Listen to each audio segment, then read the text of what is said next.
And Brandy, they've actually moved us back for safety reasons. This is a massive sinkhole, as you said, from the air. You can really appreciate just how big it is. And you can see authorities concentrating their efforts or their investigation around that clump of trees there. Some of those trees toppled over into buildings, as you can see.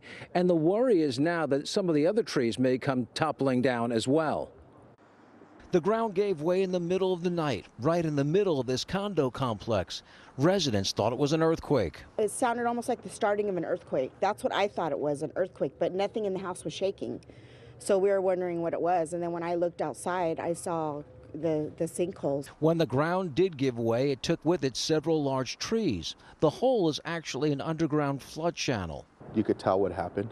You know, the underground waterway just gave out. Right now, there are 3 evacuation orders in place, just voluntary for now, and primarily because of these trees. Authorities are concerned they could come down too. Determine who's responsible for this, whether this is a public property or private property. So that's we're working on to see who's in charge of the cleanup. It's unclear what caused the sinkhole, though the recent rains may have played a role. Residents admit the damage has them on edge. I think of it as like kind of scary because we're like just right here and the hole is all the way over there. And while city crews figure out how to fix it, everybody's hoping it just doesn't get any bigger.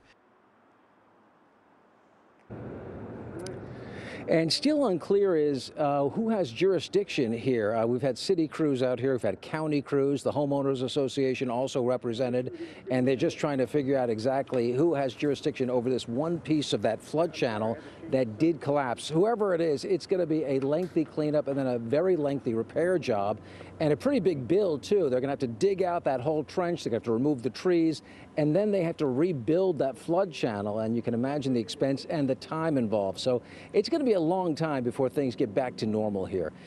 Hello, I'm Mark Brown. Click the ABC7 logo to subscribe to our Eyewitness News YouTube channel.